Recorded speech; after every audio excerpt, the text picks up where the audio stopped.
Hallo, liebe Freunde. Vandaag war een klein beetje reden van wat ons alle willen dat. Zeer nodig wat ons te willen dat. Ik heb me maar al gewenst, want dit denkt me passieren, dat ik van dat wat ik reden wil. En daarvan is het zeer wichtig dat we terugkomen aan de kerk en zo wieder. Aber die Dinge, die passieren nicht mehr. Das passiert nicht mehr. Wenn das Wort nicht mehr geäuft, das Wort nicht mehr so gedaan. Was ich glaube, da, von der obersten da in dieser Welt, sehr wenig von Heiligen Geist ist. Die Menschen sind hoch abgefällt mit den Heiligen Geist. Sie sind gefahren. In der Apostelgeschichte, wie die Menschen zurückkommen werden, in Kapitel 4, Vers 31, du sagst dort, in als sie Gebet hören, schadet der Platz, wie sie zurückgekommen werden. Und sie werden alle voll von Heiligen Geist und predigten, Bruh, Gott sein wird. Bruh werden mit Gott sein wird. Die schämen sich nicht immer zu sagen, Gott oder Jesus.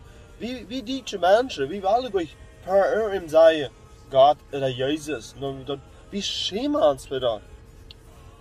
Wir sind vielleicht wirklich Christen, ja? Aber wir sind nicht voll von Heiligen Geist. Weil ich glaube, wenn wir würden voll sein von Heiligen Geist, dann würden wir Bruh sein, und wir würden ehrlich sein, Gott sein wird zu sagen, und Jesus sein wird zu sagen. Wir würden Menschen vertellen, was Jesus an uns getan hat. Und wenn wir erfüllt werden mit den Heiligen Geist. Ich weiß mal nicht, ich bin bekehrt.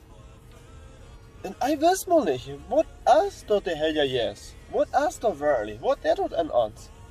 Wenn wirklich steht, der wahre Gebet, der schenkt nur durch den Heiligen Geist.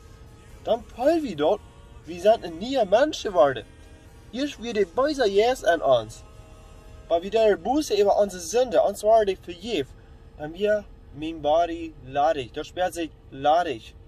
Weil mir ein oder Frau denkt, was ich erfüllt wir mit den Heiligen Geist. Was ich getauft wir mit den Heiligen Geist. Wow, dort fehlt mir. Und der Mensch, der redet über mich beten, und ich höre nicht in den Mensch. Ich höre, was sagt Gott zu mir? Und er erfüllt mich mit seinem Heiligen Geist. Wow.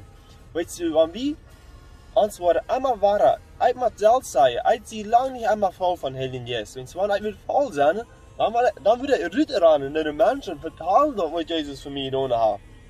You know? Nu doe ich das nicht so gern. Ich tue das so. Aber das ist schwer. Uns fehlt mehr von Heiligen Geist. Ich will die Mut merken, wer wird zurückkommen? Wer wird zurückkommen und Gott beten, dass er uns verhellen wird mit den Heiligen Geist. So lange beten, was steht, wird schade. Und wir wollen gerne rückkommen, die Menschen von Jesus vertellen. Probier das. Probier das zu tun. Ich wünsche dir Gottes Segen. Bis zum nächsten Mal.